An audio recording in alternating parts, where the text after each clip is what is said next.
Hackers کا کمال، اسرائیلی نجی T V channel نشریات کے دوران ہیک۔ اسرائیلی نیوز چینل 14 کی عبرانی زبان میں لائیو نشریات جاری تھیں کہ اچانک ہیک کر دیا گیا۔ عبرانی زبان کی نشریات میں مسجد اقصی کی فوٹیج اور عربی میں نشریات شروع ہو گئیں۔ اسرائیلی سائبر سیکیورٹی حکام کا لبنان کے ہیکرز پر ہیکنگ کا الزام لگایا گیا ہے۔ ہیکرز نے کمال کر دکھایا، اسرائیلی نجی ٹی وی چینل نشریات کے دوران ہیک کر دیا۔ اسرائیلی نیوز چینل 14 کی عبرانی زبان میں لائیو نشریات جاری تھیں کہ اچانک ہیک کر دیا گیا۔ عبرانی زبان کے نشریات میں مسجد اقصی کی فوٹیج اور عربی میں نشریات شروع ہو گئیں۔ اسرائیلی سائبر سیکیورٹی حکام کا لبنان کے ہیکرز پر ہیکنگ کا الزام لگایا گیا ہے۔ اسپین کا جلد فلسطین کو بطور آزاد ریاست تسلیم کرنے کے بعد فلسطین میں سفارت خانہ کھولنے کا اعلان۔ اسپین وزیر دفاع مارگریٹا بلز کا کہنا ہے کہ اسرائیلی غزہ میں فلسطینیوں کی نسل کشی کر رہا ہے۔ انسانیت کے خلاف جاری سفاکیت پر آنکھیں بند نہیں کی جا سکتی۔ غزہ میں جاری بربریت کو روکنا ہم سب کی ذمہ داری ہے۔ اسرائیل کے غزہ میں شدید بمباری، اسرائیلی فضائیہ نے اپنے ہی مغوی بمباری میں مار ڈالے۔ حماس حکام کے مطابق غزہ میں اسرائیلی حکومت قیدیوں کی ہلاکتوں کے خود ذمہ دار ہے۔ عرب میڈیا کا کہنا ہے بمباری سے ہلاک اسرائیلیوں کی شناخت ناممکن ہے۔ ہلاک یرغمالیوں کے ورثاء کا نیتن یاہو کے خلاف ہلاکتوں پر احتجاج۔ اسرائیل نے غزہ میں شدید بمباری کی جس کے باعث اسرائیلی فضائیہ نے اپنے ہی مغوی بمباری میں مار ڈالے۔ حماس حکام کے مطابق غزہ میں اسرائیلی حکومت قیدیوں کی ہلاکتوں کی خود ذمہ دار ہے۔ عرب میڈیا کے مطابق بمباری سے ہلاک اسرائیلیوں کی شناخت ناممکن ہے۔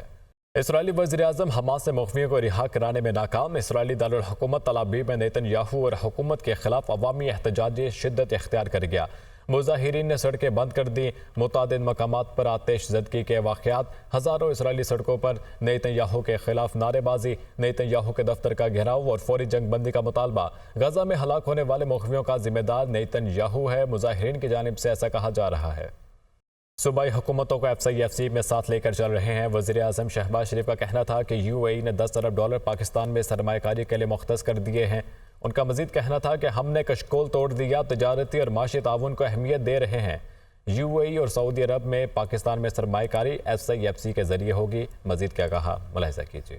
اعظم کی زیر صدارت خصوصی سرمایہ کاری سہولت کونسل کی ایپیکس کمیٹی کا 10واں اجلاس۔ آرمی چیف، وفاقی کابینہ کے ارکان، صوبائی وزرائے اعلیٰ اور اعلیٰ سرکاری حکام کی شرکت۔ کونسل کے تحت مختلف اقدامات اور منصوبوں کا جائزہ لیا گیا۔ مستقبل میں طے شدہ اہداف کو پورا کرنے کے منصوبے بھی پیش۔ کمیٹی نے اب تک کی پیش رفت پر گہرے اطمینان کا اظہار کیا اور وفاقی وزارتوں، صوبائی حکومتوں اور متعلقہ محکموں کے کردار کو سراہا۔ ایپیکس کمیٹی کے ممبران نے دوست ممالک کے ساتھ جاری اقتصادی تعاون پر پیش رفت کا بھی جائزہ لیا۔ کمیٹی نے ریاستی اداروں کی نجکاری کے جاری عمل پر اطمینان کا اظہار کیا اور متعلقہ اسٹیک ہولڈر کے ساتھ مل کر نجکاری کو بر وقت مکمل کرنے پر زور دیا۔ کمیٹی نے سرمایہ کاری کے نظام کو بہتر بنانے کے عزم کا بھی اعادہ کیا۔ وزیر اعظم نے تجارت اور سرمایہ کاری میں حالیہ اضافے پر خوشی کا اظہار کیا۔ اجلاس سے خطاب میں کہا کہ صوبائی حکومتوں کو SIFC میں ساتھ لے کر چل رہے ہیں۔ چاروں صوبے SIFC پر اعتماد کرتے ہیں۔ سعودیہ اور UAE یکسو ہیں کہ تمام سرمایہ کاری SIFC کے ذریعے ہی ہوگی۔ FBR کی ڈیجیٹلائزیشن کے لیے غیر ملکی فرم کو ہائر کر لیا ہے۔ اجلاس کے دوران آرمی چیف نے ملک کی معاشی خوشحالی اور عوام کی سماجی اقتصادی بہبود کے لیے پاک فوج کے پختہ عزم کی یقین دہانی کرائی۔ خصوصی سرمایہ کاری سہولت کونسل کی ایپیکس کمیٹی کے اجلاس میں مختلف اقدامات اور منصوبوں کا جائزہ لیا گیا۔ وزیر اعظم شہباز شریف کا کہنا تھا کہ عسکری قیادت نے ملکی سرمایہ کاری میں اہم کردار ادا کیا ہے۔ اب وقت آ گیا ہے کہ وقت کے ساتھ ساتھ SIFC کی اہمیت نے ناقدین کے منہ پر تالا لگا دیا۔ اسلام آباد سے رپورٹ۔ میں نے اس زمانے میں SIFC کے حوالے سے اس انیشیٹو کی بھرپور تائید کی تو میں دل و دماغ کے ساتھ کر رہا تھا۔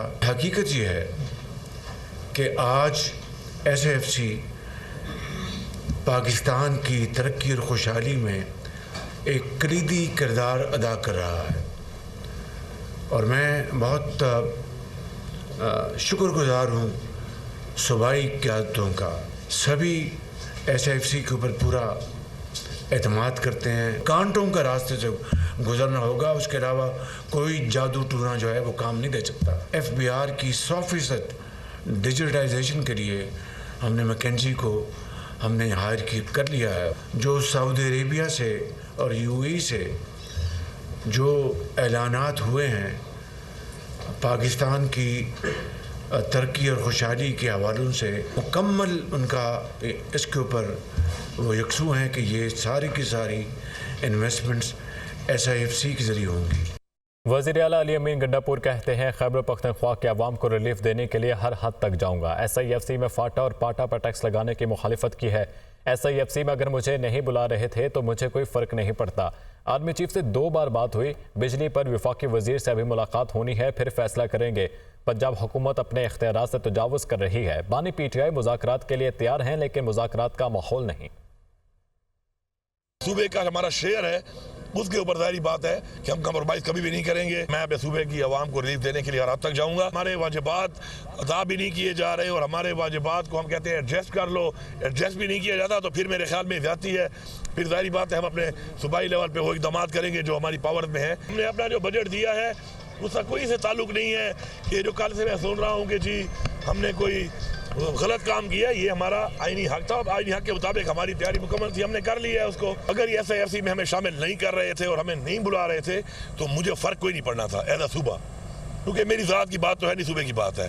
جب وہ باہر تھے انہوں نے بار بار کہا کہ میں پاکستان کے لیے مذاکرات کرنے کو تیار ہوں، لیکن وہ ماحول نہیں بن رہا۔ باقی ہمارا جو عدالتوں میں ہمارے کیسز چل رہے ہیں سارے جعلی کیسز، آپ کو پتہ ہے آہستہ آہستہ ان میں ہر چیز سامنے آتی جا رہی ہے۔ انسان کو ایسے کام نہیں کرنے چاہیے جو اس کی ڈومین میں نہ تو۔ پنجاب حکومت اپنی ڈومین کو بار بار جو ہے وہ کراس کر رہی ہے۔